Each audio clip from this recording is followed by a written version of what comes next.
C'est toujours un réel plaisir de vous retrouver sur la panafricaine Medi 1. Bienvenue dans Africa Chic, l'émission qui fait la promotion de la mode africaine. Et pour ce nouveau numéro, nous parlerons du pain tissé Montjacq, le pain tissé sénégalais. Il est aussi présent dans plusieurs pays africains. Et notre invitée connaît très bien ce pain tissé. Elle utilise à 50%, je dirais même 70% ce pain. Et elle a quand même ses préférences. Nous recevons Léontine Faye et la promotrice de la marque Damastil. Elle est créatrice de mode. Nous allons la retrouver juste après, parce que nous avons un reportage pour vous. Le reportage qui trace le travail méticuleux des artisans tisserands à Dakar. Et oui, ce n'est pas facile d'avoir un très beau pain tissé. Le travail est très difficile. Vous allez le voir tout à l'heure. C'est un reportage. Il est signé Marema Diop et Chernao.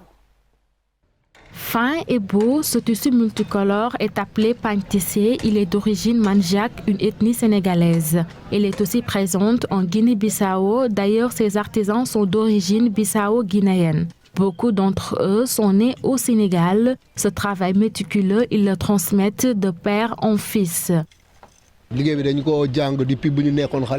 J'ai appris ce métier depuis mon jeune âge. Ce sont mes parents qui me l'ont appris. Le matériel que nous utilisons est cher. Et si nous l'achetons très cher, nous allons aussi vendre cher ces pagnes aux clients. Mais nous devons quelque part diminuer les prix pour y gagner. Si on décide d'arrêter de travailler, nous n'aurons plus rien. Parce que c'est dur actuellement. Mais ça ira par la grâce de Dieu. Le processus de production de ces tissus traditionnels commence par la récolte du coton et sa transformation en fil.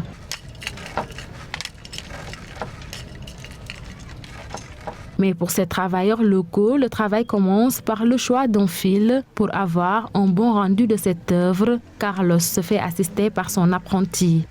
Ce garçon que vous voyez est mon apprenti. Je ne peux travailler sans lui. Notre travail nécessite 2 personnes pour un meilleur rendu. Nous sommes complémentaires. Les fils sont tissés sur un métier à tisser manuel pour créer des motifs complexes et colorés.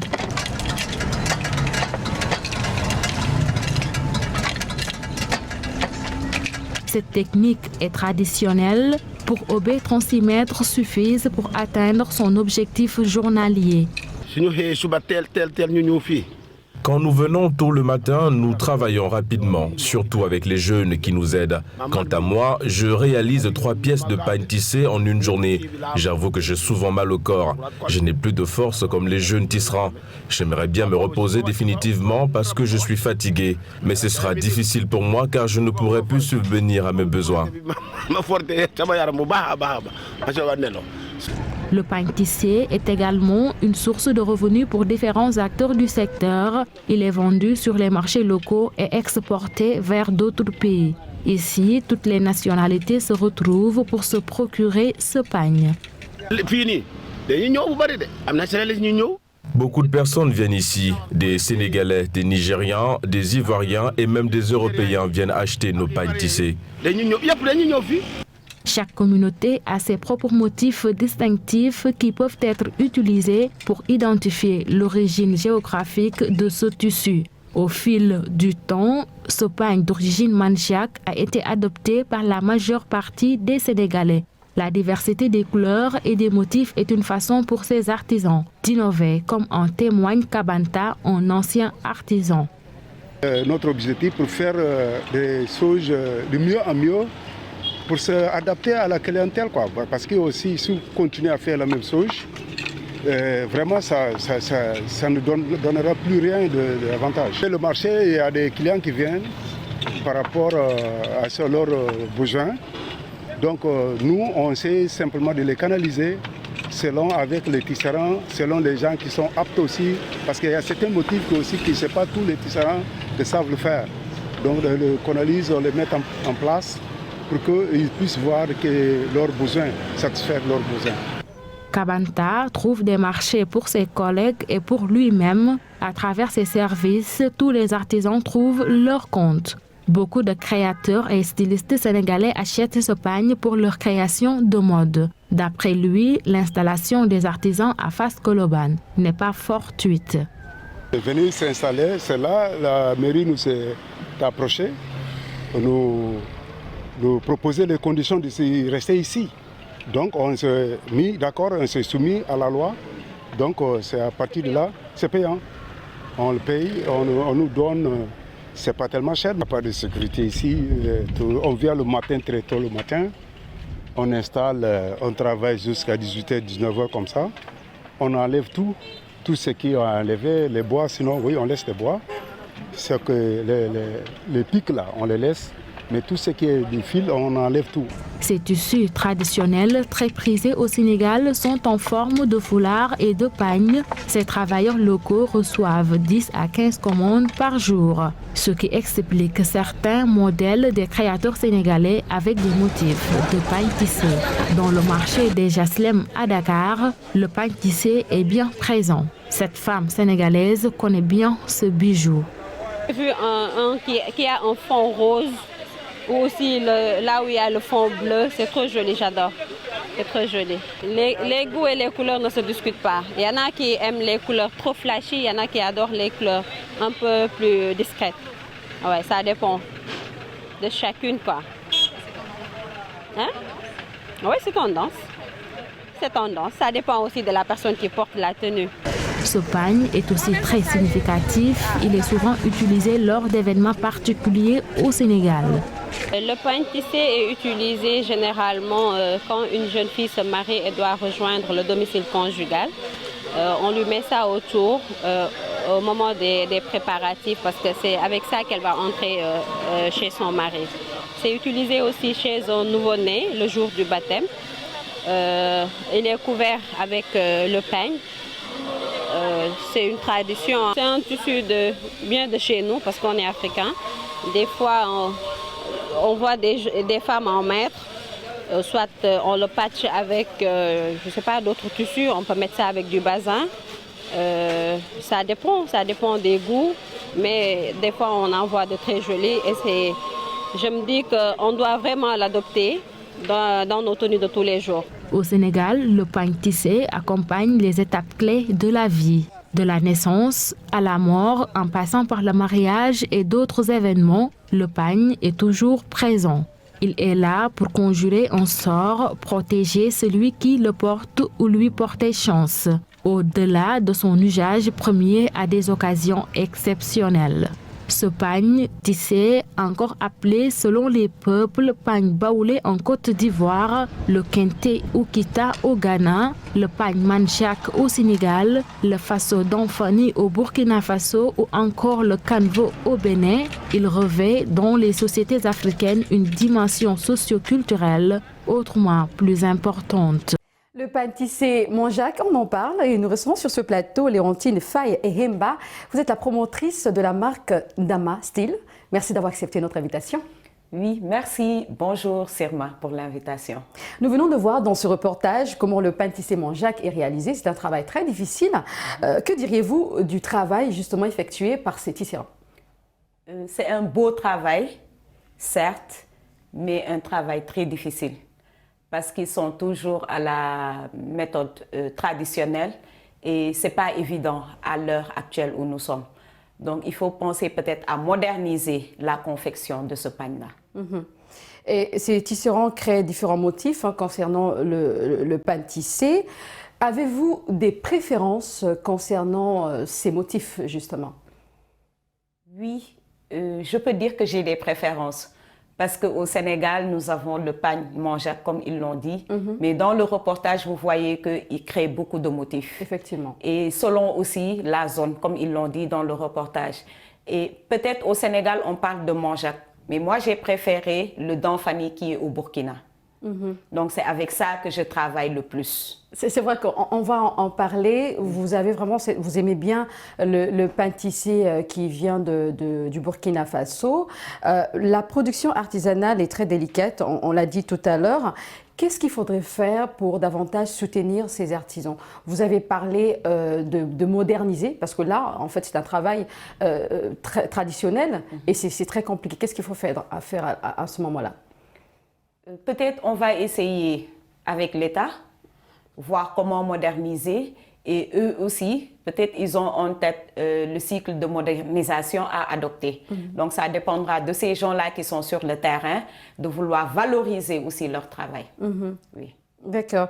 Et Ndama Style, qui est le nom de votre marque, dites-nous, comment définissez-vous Ndama Style? Ndama Style, je le définis chic pour aller au bureau, comme ça. Parce que je l'ai conçu pour être plus à l'aise. Comme dans le reportage, on a dit que le pagne est utilisé lors des cérémonies. Et là, il fallait faire quelque chose où chaque jour, on peut le porter. Pour aller au bureau, pour sortir, pour aller où est-ce qu'on veut, mais dans un style free. C'est de là qu'est créé Ndama Style. Ndama Style. Alors, je rappelle aussi que ce que j'ai porté, c'est l'une de vos créations. Vous avez dit qu'on peut aller au bureau. Et bien justement, je suis en train de travailler et je trouve que c'est très chic. J'aime bien les couleurs. Merci beaucoup pour cette tenue. Et je voudrais savoir, le pagne tissé que j'ai actuellement, est-ce que c'est un pagne tissé sénégalais ou burkinabé? Celui que vous avez porté, c'est burkinabé. Mais moi, mon style, vous le trouvez par exemple au Sénégal. Oui. Donc, si vous cherchez dans leur confection, là, vous verrez ce type de design au Sénégal. Oui, effectivement. Oui. D'accord. Et vous-même, ce que vous avez porté, c'est quel pagne tissé? C'est du Ndama Style. Le pagne tissé, est-ce que ça vient du Burkina ou bien vous dites sénégalais, c'est ça? Oui, c'est sénégalais, oui. Alors, il y a aussi le pagne tissé Diola. Les Diola ont ce pagne-là, les Sérères également et les Manjac. Mais au Sénégal, on parle beaucoup plus du pagne tissé Manjac. Qu'est-ce qui explique cela en fait? Est-ce qu'on peut faire quand même une différence? Oui, je pense qu'on peut faire une différence parce que déjà à Koloban, tout le monde parle de ce pagne et c'est là-bas en général. C'est un marché ici à Dakar. Oui, c'est un marché, donc on dit pagne Manjac. Mais le pagne Sérère, le pagne Diola, là, c'est la tradition. Donc, il faut aller aux sources pour le retrouver. Vous ne le verrez pas sur le marché, peut-être à quelques exceptions près. Vous allez trouver ce pagne. Mais par exemple, le pagne Diola, il faut aller vraiment chez eux. Oui. Parce que c'est vraiment différent du pays. Oui. Parce que d'habitude, c'est un pagne bleu de nuit ou noir. Effectivement. Chez le Diola. Et le pagne Manjac, on le retrouve également en Guinée-Bissau. Oui. Et si vous voyez le pagne Manjac, d'habitude, il y a un peu de doré à l'intérieur. Alors que chez le pagne Sérère, vous ne trouverez pas de doré. C'est des couleurs sobres. Oui, c'est des couleurs vraiment sobres. Oui. D'accord. Et dans vos créations, vous utilisez le pagne tissé à 70%. Qu'est-ce qui explique ce choix? À 70%, ce choix, c'est je veux patcher au fait. Alors, je n'ai pas créé 70%, c'est vous qui me l'avez dit. Oui, à 70%, je veux patcher, je ne veux pas utiliser intégralement le pagne. Donc là, j'utilise du wax. Là, c'est du tissu en coton que j'utilise donc pour faire les patchs. Mais je l'utilise à 100%, à quelques exceptions près, lors de la conception des vestes. Là, c'est des pagnes tissés carrément que j'utilise pour les vestes. Mais les 70%, c'est parce que c'est patché. Donc, soit c'est avec du wax, ou bien du tissu coton, ou bien avec du bazin, ou bien avec même du brodé. D'accord. Et vous êtes sénégalaise d'origine, et vous avez misé sur le pagne tissé burkinabé. On va en parler. Et dites-nous pourquoi vous préférez le pagne tissé burkinabé alors que vous êtes sénégalaise. Tout à l'heure, on disait qu'il y a le pagne tissé Diola, Sérère, Manjac. Mais vous êtes parti au Burkina Faso. Oui, pourquoi le choix du Burkina? D'abord, j'ai fait une petite étude de marché. Et là, il y avait un existant. Beaucoup de gens utilisent le pagne qui est conçu au niveau de Koloban, le pagne Manjac. Et là, il fallait innover. Donc, innover par rapport à quoi? Il ne fallait pas faire tout ce que tout le monde fait. Et là, je me suis dit, en cherchant au Burkina, je trouvais des couleurs flash, comme j'aime la couleur très flashée. Donc aussi, il fallait oser les couleurs. Donc le orange, le jaune, le vert. Donc c'est des couleurs vraiment qui tapent fort. Et là, facilement, tu trouves la conception au Burkina. Donc c'est pourquoi j'ai opté pour ce pagne. Mais vous ne pensez pas qu'il faudrait aussi faire la promotion des pagnes tissés sénégalais quelque part? Oui, j'en utilise, mais rarement. J'en utilise c'est votre choix. Hein. Oui, oui. J'en utilise rarement. D'accord. Et il y a une appellation ici, Serou Diango. Oui. Diango, si je prononce bien. Très bien. Qu'est-ce que ça veut dire? Serou Diango, c'est le pain Monjac.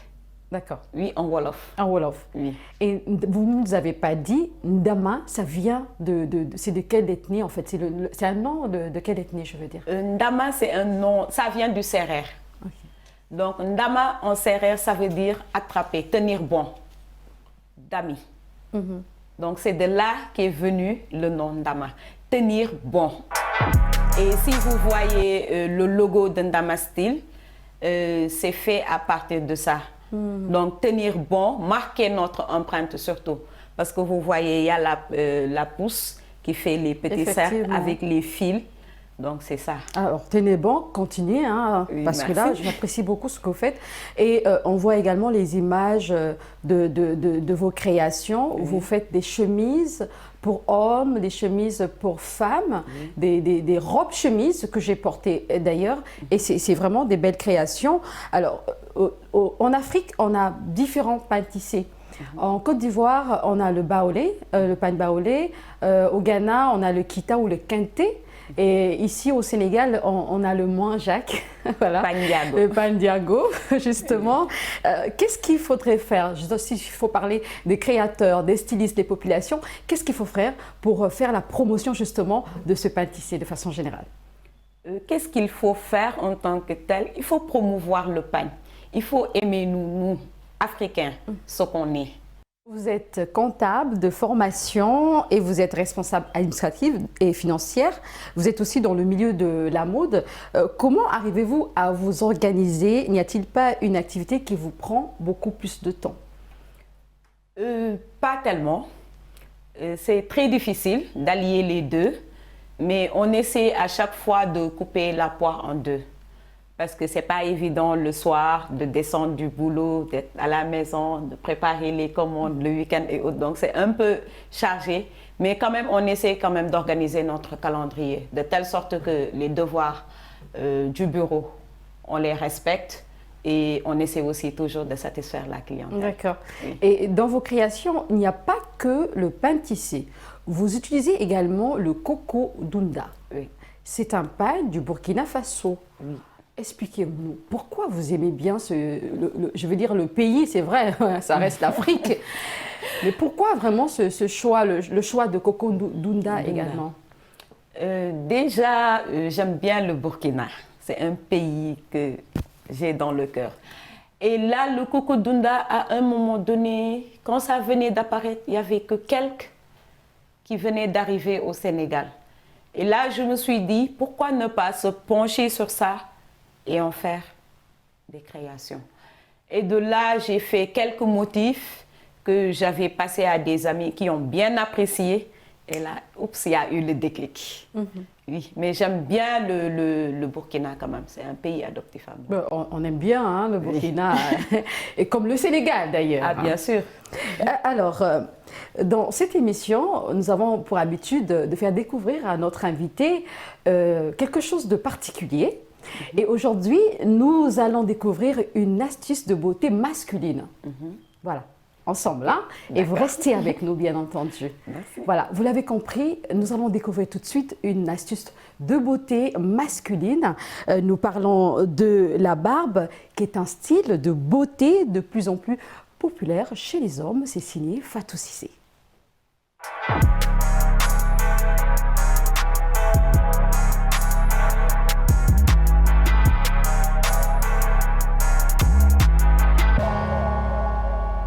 La barbe est un style de beauté de plus en plus populaire chez les hommes africains. Elle permet d'affirmer un style, une personnalité. Pour certains, elle est signe de virilité. En plus d'offrir une beauté masculine, la barbe a aussi des avantages pour la peau. Elle peut être conservatrice ou audacieuse selon le style de chaque individu. Les barbes courtes et bien taillées sont souvent préférées car elles sont plus faciles à entretenir et à coiffer. Cependant, les barbes plus longues peuvent également être très élégantes et donner un aspect plus mature. En plus d'être un style tendance, la barbe peut également avoir des avantages pour la peau. Elle peut aider à protéger la peau contre les rayons UV nocifs et prévenir les irritations de la peau. Cependant, il est important de bien entretenir sa barbe en la lavant régulièrement et en utilisant des produits de soins capillaires appropriés. Des études ont montré que la barbe peut être bonne pour la santé en capturant une partie des poussières, polluants et du pollen avant qu'ils ne pénètrent dans le système respiratoire. La barbe réduit les crises d'asthme et les allergies, infections et maladies. Les hommes africains peuvent donc adopter la barbe en fonction de leur style personnel et de leurs préférences en matière de mode. Impossible alors de passer inaperçu. Croyez-le ou non, la plupart des femmes préfèrent les hommes à barbe. Alors messieurs, à vos barbes, prêts, entretenez. C'était votre rubrique découverte de la semaine. Et très belle découverte.